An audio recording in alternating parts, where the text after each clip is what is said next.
What's going on, everyone? Welcome back to the channel. My name is Martin Collins Jr. and in today's video we are going to be discussing simple photography tips and how to instantly improve your shots by using a phone. I have the iPhone 15 Pro Max, so this will particularly just be for iPhone users, but you can also do this with other brands as well. When it comes to the iPhone, it takes very good shots pertaining to your photography. A lot of people like to go the video route, but there's nothing wrong with photography using your phone. So I'm going to give you some tips to instantly improve those shots.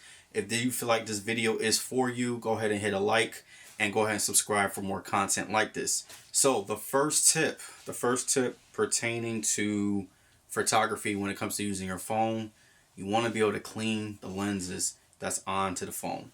So get a microfiber cloth. You can even use, if it boils down to it to where you feel like you have to use your shirt, use a napkin, whatever it may be, something that's clean, something that, will actually be able to get the smudges and the dirt and the lint that's onto your lenses. Use a cloth. Like I said, I recommend a microfiber. Use that and just wipe down the lens with the cloth.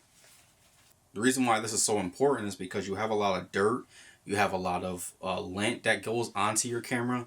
And on top of that, you're constantly touching your phone, God knows how many times throughout the day.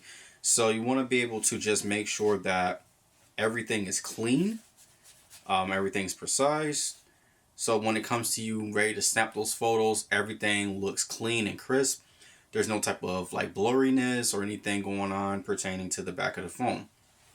I have a Pro Max, so with this 15 Pro Max, I'm able to get the 3 camera lenses that's on the actual phone, so I can pretty much go wide or I can go zoom in very close. Tip number 2, second tip that I'll give you guys, you want to be able to lock in on your focus when it comes to whatever is in front of you pertaining to your subject. So pretty much for an example, if you are pointing your camera onto whatever is in front of you, and you want to be able to lock in that sharpness and that focus onto that item or whatever the subject may be, you just want to tap onto your screen, and it's going to lock in that focus.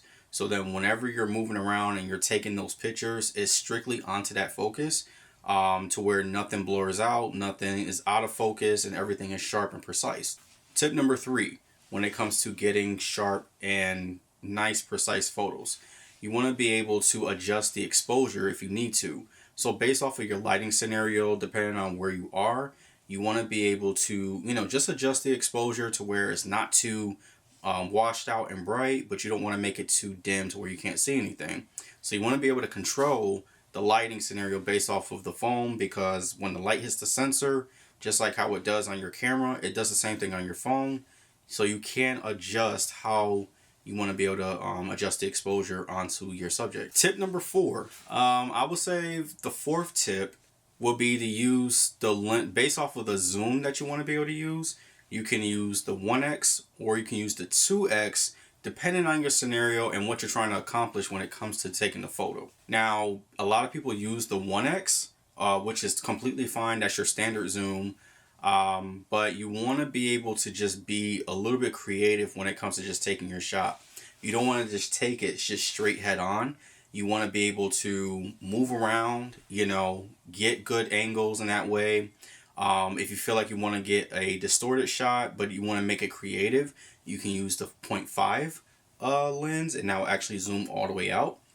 If you feel like you want to get close and detail shots, you can use the macro lens, which will be the 5x. So you pretty much, depending on your scenario and what you're trying to accomplish and what your goals are pertaining to photography onto the phone, that'll determine which zoom that you can use.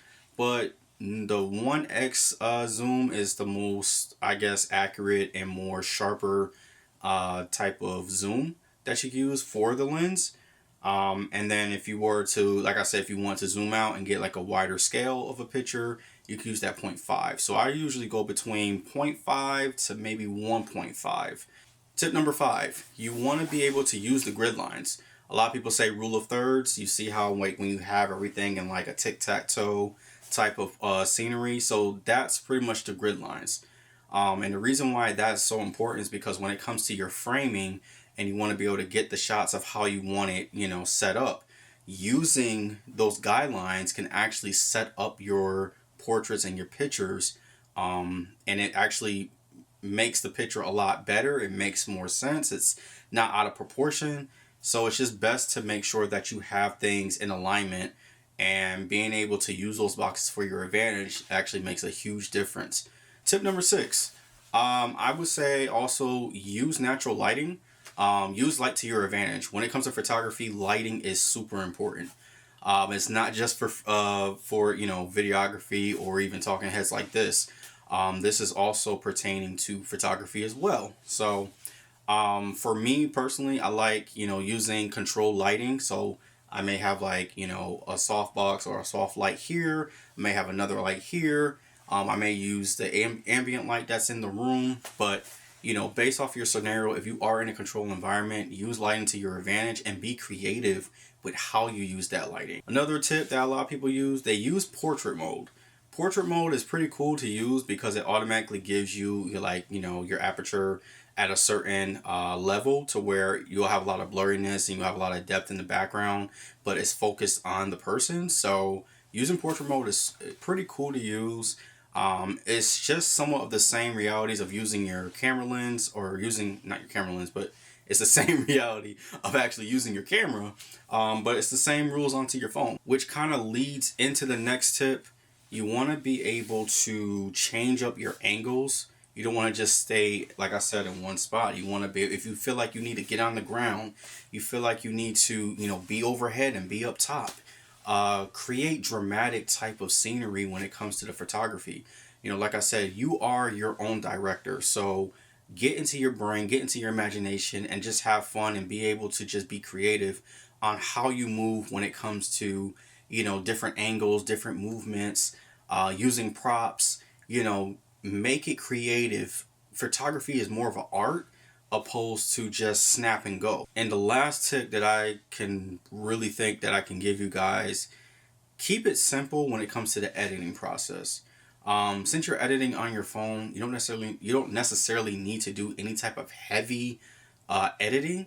You can just simply edit straight from the native app onto the camera. So you can go onto your camera, when you're done taking your photos, you can just hit the edit section, and you can just do the basic editings like the exposure, the brightness, the saturation, the contrast, whatever your style of photography that you want to be able to do, you can do that. And then just, simply post, put your work out there and see what it does. But if you're just starting out with a iPhone or just any type of mobile phone in general, keep it simple when it comes to the editing. Once you actually learn the skill and you actually get everything down pat, being able to just lightly edit, you'll be able to kind of learn from your mistakes. You'll kind of know like what you feel like you could have done better, and you're not overshadowed by the heavy editing taking away all of the mistakes that you've made in the photos. So that's going to wrap up this video. I pretty much just wanted to give you guys some content on how you can still get out and put out great work just by using your phone. You don't need to invest thousands and thousands of dollars to start just to get started. You have something right in your pocket that you can use, that you can get by until it's time for you to, upgrade and actually get what you need to get. So use what you have, take advantage of the moment, and have fun and be creative. So yeah, if you feel like this video was very helpful and valuable, go ahead and give me a thumbs up, subscribe to the channel. And also too, I do have another more in-depth video on content creating with your iPhone. So if that's something that you want to be able to, look into and actually get a little bit more in depth as far as, how to really use your phone for content creating purposes, I do have a video here that you can watch. So yeah, go ahead and check it out. Let me know your thoughts, and I'll talk to you guys later.